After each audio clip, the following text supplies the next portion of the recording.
Hello again, gamers. Welcome back to the Board Game Captain. I'm the Board Game Captain, and today I'm going to be reviewing and showing you how to play KeyForge, Call of the Archons. Now, this is a game that has had a lot of buzz from the end of last year into this year. This is a game designed by Richard Garfield, published by Fantasy Flight Games, neither of which need much introduction to anyone who's big into gaming, as Fantasy Flight Games is one of the biggest names in board games, and Richard Garfield is one of the biggest names in designers because he, may have made a little game you've heard of called Magic the Gathering. And this is a game that his idea was, let's make a game where you play a two-player combat card game like Magic the Gathering, but every deck is unique. Even the back of the cards is unique and different from any other decks, to the point that you don't customize decks. You don't collect the cards. You collect whole decks. You just buy when you buy a deck, that's your deck, and you can play with that deck. And if you want to try other decks out, you buy another whole deck, and you can never swap cards between them. Now, we're going to show you first what you get in the box. If you buy the starter deck, the starter box here, you get a Fantasy Flight catalog. You get this here gist of the rules. The full rules are online, and this is my first big complaint here with what comes in the box, because this, I mean, come on, they did this fold out pamphlet here. They totally could have done the full rules. This bugs me a little bit. I'm getting really annoyed when companies do that, but I'm going to move on for right now.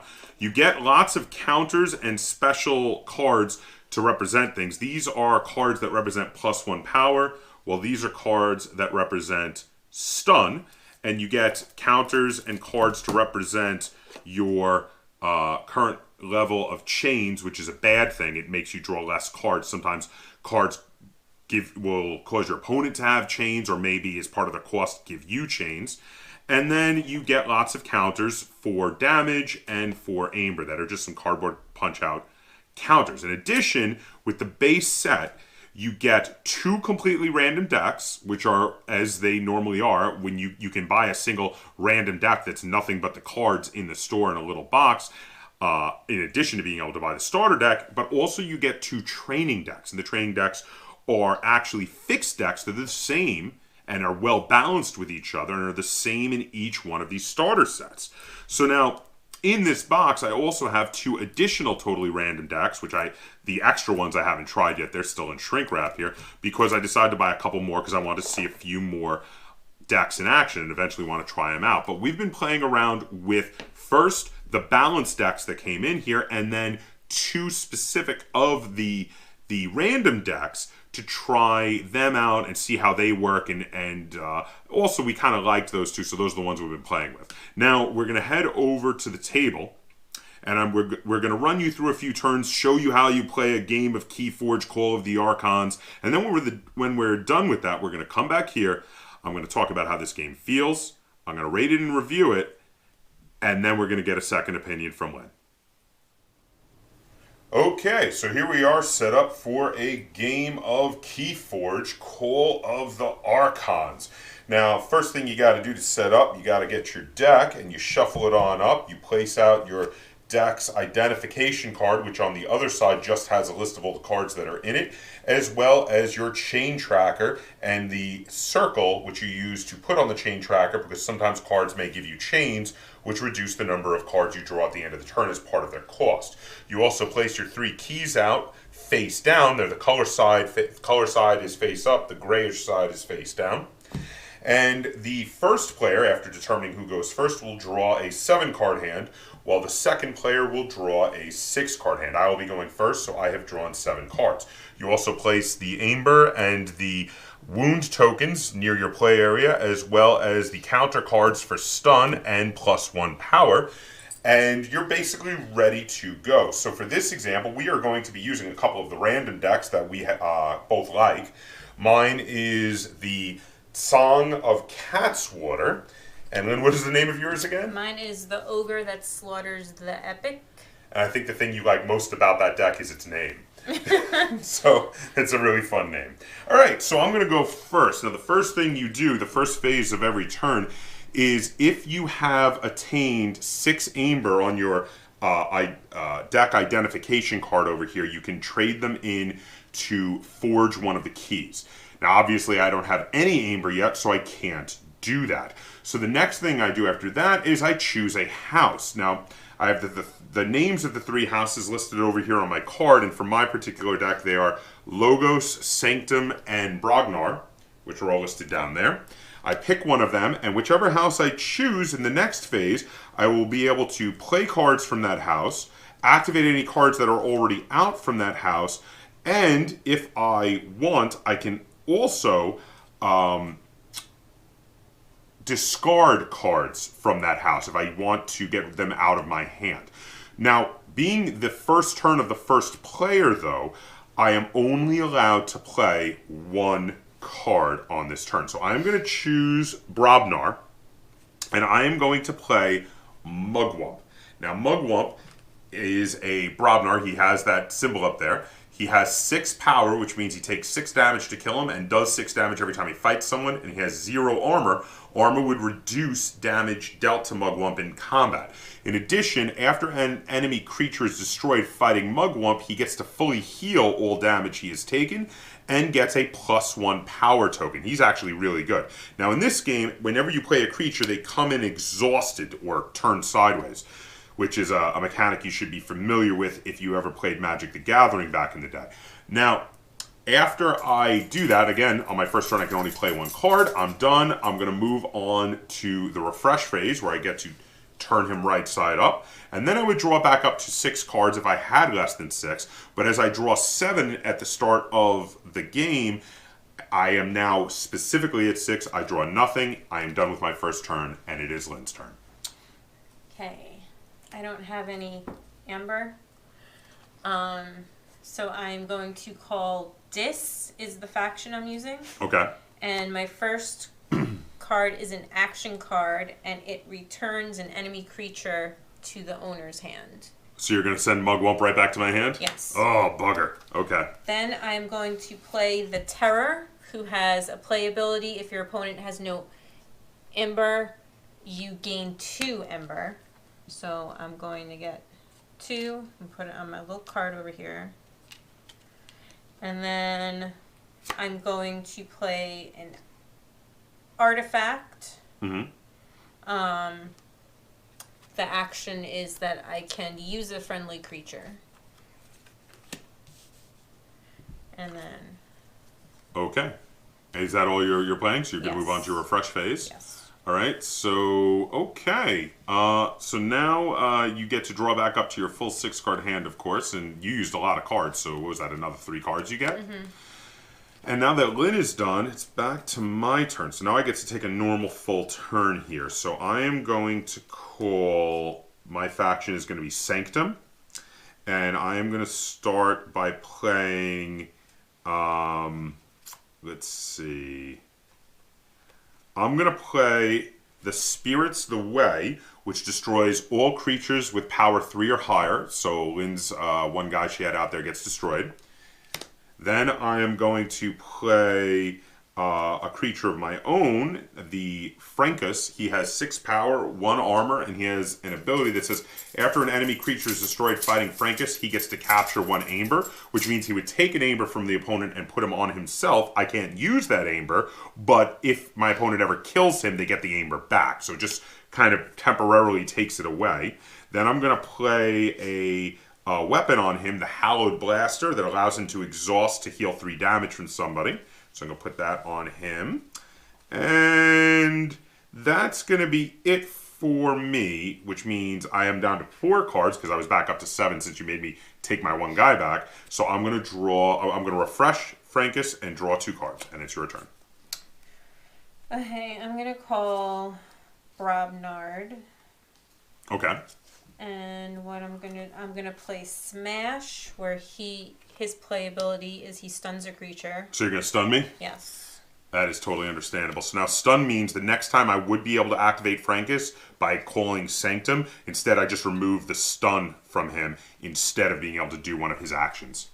And then I'm going to play Bumpsy. His playability doesn't happen because you don't... Well, what would it be? It would be your opponent loses 1 Ember. But I don't have any. Yeah. And then that's it. And you're just going to refresh and draw? Okay. So, alright, so for my turn, I am going to activate Sanctum again so I can remove this stun from him. Now, he can't activate this round, he just removes the stun, that's all he can do. And then I'm going to play Sequus, who has 4 power and 2 armor, and he has a Reap ability. Whenever he reaps, which I'm going to show you in a minute when I get to Reap at some point, he will get to capture 1 Amber, so he gets released, though of course comes out exhausted. And then I'm going to play Blinding Light. And Blinding Light says, choose a house, stun each creature of that house. I'm going to choose Brobnar. All Brobnar creatures are stunned. And that's going to be it for me. So I'm going to refresh my 1 exhausted guy, and I'm going to draw 2 cards and be up to a full hand of 6 cards again. Okay. I'm going to... I'm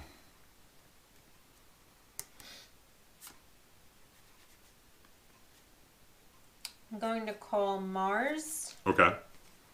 And I'm going to play the Vizima Think Drone, which has a reap ability of you may archive a friendly creature or artifact from play. Very cool. And then I'm going to play the Chuff Ape, who has taunt, so his neighbor, who's going to be smashed, cannot be attacked. He enters play stunned, and he has a fight reap ability that I can sacrifice another friendly creature, and if I do, I fully heal the Chuff Ape. Oh, that's cool. And he's what, 11 power? Yes. Wow, that's crazy. Okay, so that was all you were doing, is playing those 2? Yes. Okay. Alright, so I'm going to call Logos. And for Logos, first I'm going to play Library Access, which says that for the remainder of the turn, each time I play another card, I get to draw a card. So then I'm going to play... I'm going to play Phase Shift, which says I may play 1 non-Logos card this turn, and that lets me draw a card because of the Library Access. Then I'm going to play Mother out, who is a 5 power card that during my draw step, I get to draw an additional card. Then I'm going to play Lab Work, which allows me to archive a card. I forgot to draw one for getting Mother. But it allows me to archive a card. I get to also draw a card for playing it, again, because of Library Access. That lets me draw a card every time I play a card. And I'm going to archive this card. Now, when you archive a card, you put it face down underneath your card identification, your deck identification card. And then at the beginning of any turn, when you're choosing the faction that you're going to be calling, you may take those cards back in your hand. So if you have a whole bunch of one faction, you'll be able to play them all. Can I correct you? Yes. It shouldn't be under your card. Ones that are removed from the game go under your card. Oh, where? Oh, it just goes near right the there. card. Yes. Okay, my mistake. Thank you. Well, you do more of that with your deck than I do with mine, so that is fair. Then I'm going to play Wild Wormhole, which says I immediately play the top card of the deck, which is Cleansing Wave. Heal 1 damage to each creature and gain a Amber for it, but unfortunately nobody is damaged, so I can't get the Amber because I can't heal anybody. But I do get to draw another card, again, because of that awesome card I played at the beginning of my turn. Then I'm going to play Experimental Therapy on Frankus here, which says this creature belongs to all houses but becomes stunned and exhausted. So he now belongs to all houses but is stunned and exhausted for the moment, so I'm going to throw a stun on him. And then, let's see. Oh, so playing that, I get to draw a card. And then I'm going to, let's see, this is the last card I can play.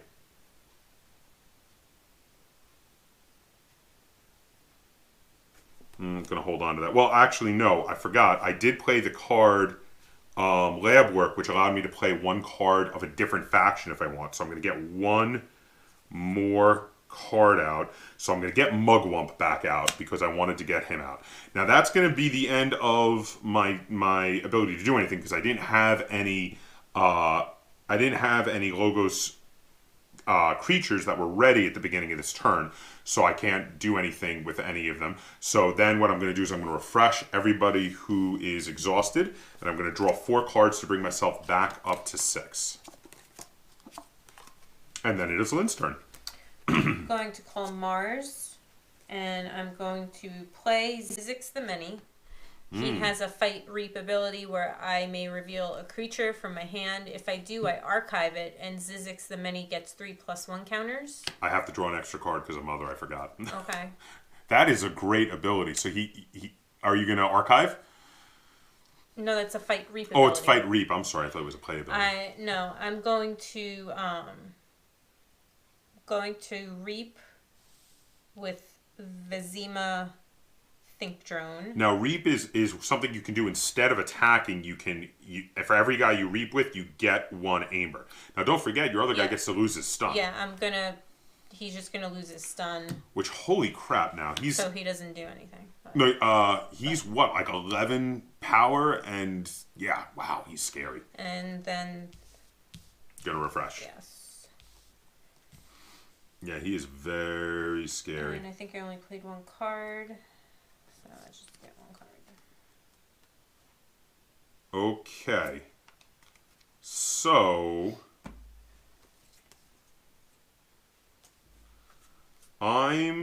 let's see. I'm gonna at the beginning of my turn, I'm gonna take the card from my archive back. So now I have 8 cards in my hand. I'm gonna call Brobnar. Now, Frankus has the ability that he counts as all factions. That includes Brobnar, so I can remove the stun from him. So that's going to be the only thing he can do this round, but at least he's not stunned anymore. Then I'm going to use Mugwump, who has power 6, to attack the... What is his name again? Vizima Think Drone? No, not him. He's the one who has the ability when he can't attack him. He's next to the trophy. Oh, I These can't. 2 cannot be attacked. Then yes, I will attack the Think Drone. I'm sorry, I wanted to attack him, but I can't. Okay, so yeah, I'm going to attack the Think Drone. So that does 6 damage to him. The Think Drone does, what, 3 back to me? Okay, but then the Think Drone dies, and after an enemy creature is destroyed, fighting Mugwump, fully heal Mugwump, and give him a +1 power. So Mugwump is now up to power 7, which is actually quite awesome. Then I'm going to play Troll, who is an 8 power guy that if he ever gets to reap, he'll get to heal 3 damage on himself, which is pretty awesome. And I'm going to play Lava Ball, which deals 4 damage to a target of my choice. I'm going to do it on him since this is not an attack. I can do 4 damage straight to him. Okay, then I will throw out Bumpsy, that when he plays, my opponent loses 1 amber. Now, that's going to be the extent for my turn there, so I'm going to refresh everybody. And I've got 1, 2, 3, 4, 5 cards in my hand, but I've still got Mother out, which means I get to draw up to 7, so I draw 2 cards. Okay, I am going to call Dis. Ooh. I am going to play the Hand of Dis. It's an action where I can destroy a creature that is not on a flank. Okay. So I'm going Mugwump? to destroy him. I suspected as much. Now, you can only play, when you're playing new creatures, you can only play them on the flanks. Where they are located is important for guys like him who affect people next to them. When you destroy something in the middle like that, everything slides on in. Then I'm going to use my artifact to use a friendly creature. Oh, nice. I'm guessing the Chuff Ape is going to do something horrible. I'm going to attack your troll with the Chuff Ape. Okay, so the Chuff Ape deals 11 damage. That's enough to kill Troll. Poor Troll. Troll goes away, but he's going to do 8 damage back to the Chuff Ape. Well, I can sacrifice a friendly creature to heal him completely. So you're gonna then... Now, is that an action to do that, or... It just says fight reap. Oh, so it happens every time he fights or reaps. Yes. Okay, so he takes 8 damage, but he has the fight ability where I can sacrifice a friendly creature to remove all that damage. So I am going to sacrifice Smash. Okay. So he's immediately fully healed. And he's fully healed. Now they slide on in. And what else are you going to do? Then I'm going to play Hysteria. Return each creature to their owner's hand. Oh, you didn't even need to bother with that other thing then. You were going to get him back in your hand. I know, but anyway. I wanted to do it. Oh, okay. So, well, it's a good example for showing it. So now, because I return him to my hand, the two things that are on him get discarded, unfortunately. So I lose the experimental therapy and the hallowed blaster. And then my last action is to play a succubus, which says during their draw card step, your opponent refills their hand to one less card. Oh, okay. So there you have it. This is how you play a game of KeyForge Call of the Archons. Now, eventually, Lynn is way ahead of me. She's got a couple of Amber over there. So then once you put 6 Amber on your card there. Now, if Lynn had managed to accumulate 6 Amber by playing cards which showed Amber on them, or cards that gave her Amber, or by exhausting her creatures to be doing the Reap ability, if at the beginning of her turn she had 6 Amber, she could discard the Amber and build one of her keys, which she would then flip over. The first person to flip over all 3 keys wins the game of KeyForge. So now we're going to head back over, and we're going to talk about how this game feels and how it plays, and we're going to rate it and review it. And we're going to get a second opinion from Lynn. Welcome back. So that was how you play a game of KeyForge Call of the Archons. All right, now I've got a lot to talk about with this game, and it's because there's a lot of expectation and a lot of questions that I really feel like I need to answer for you guys. So the first big question is it worth it to get the starter set? Because you can just jump in by using other counters you have around. You can get glass beads or whatever you like, or poker chips or coins to represent wounds and +1 power or whatever. Is it worth it to get this for what comes in the starter box? So for one thing, I like the custom tokens for Amber and the cards for the stun, which explain what stun is, and the cards for +1 power and the wound tokens. They all look like what they're supposed to look like, and that almost makes it worth it for me just for those.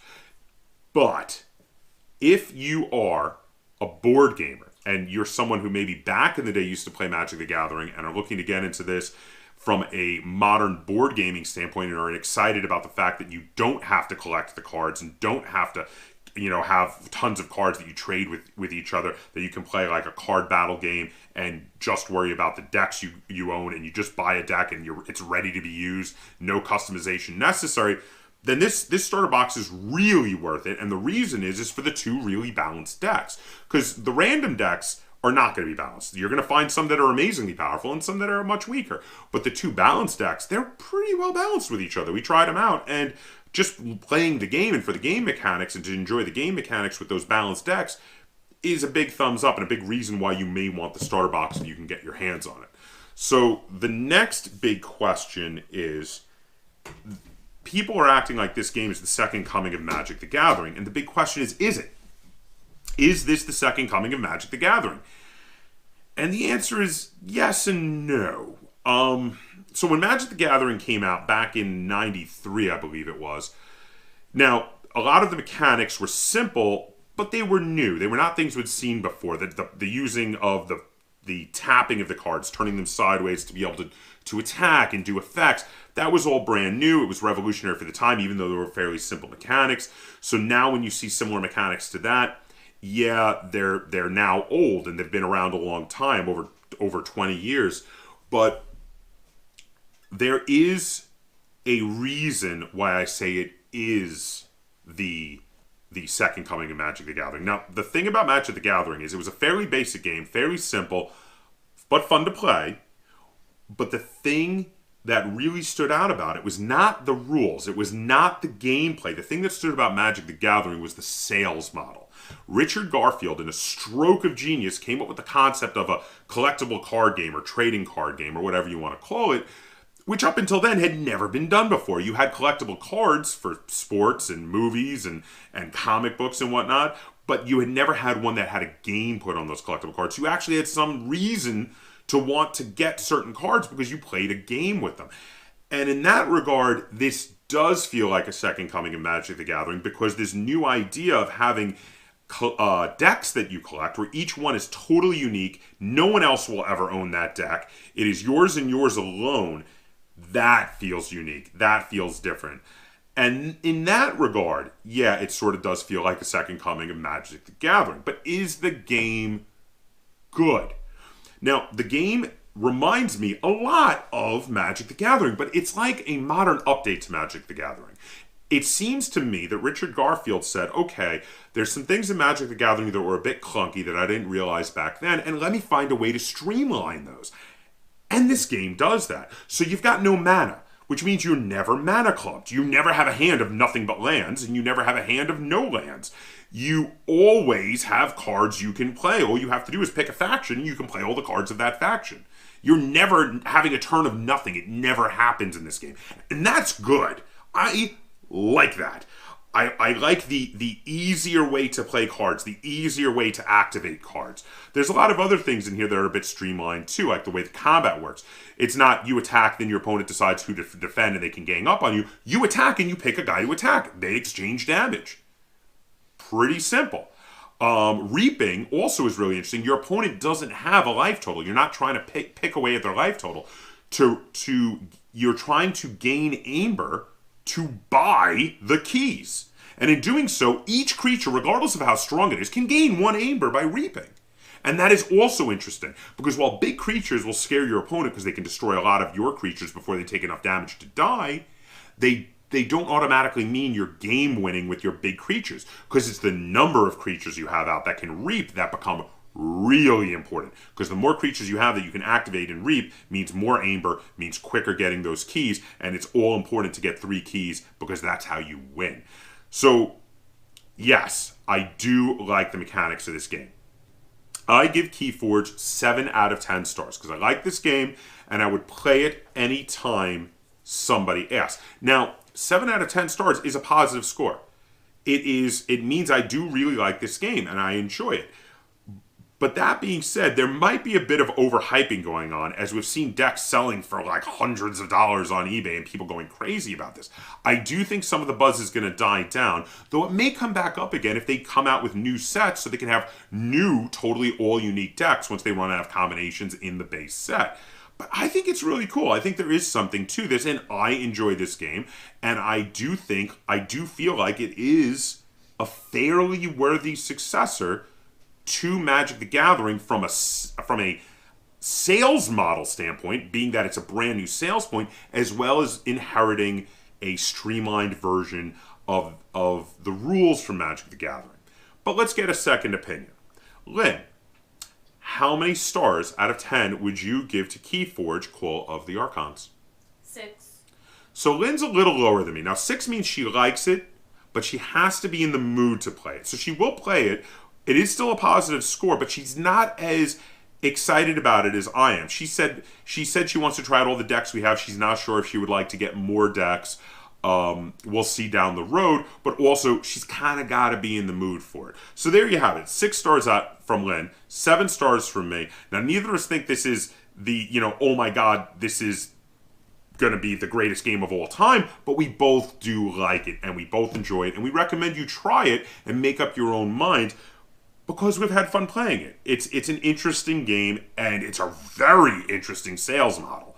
So, that's it for us for KeyForge Call of the Archons. If you enjoyed this video and you'd like to see us do more review and tutorial videos like this, be sure to give it a like, share it on all forms of social media, and if you haven't already, please subscribe to the Board Game Captain. That's Captain spelled with a K on YouTube. And if you have any questions, comments, or concerns, either on this video or on KeyForge Call of the Archons, feel free to put them in the comments down below.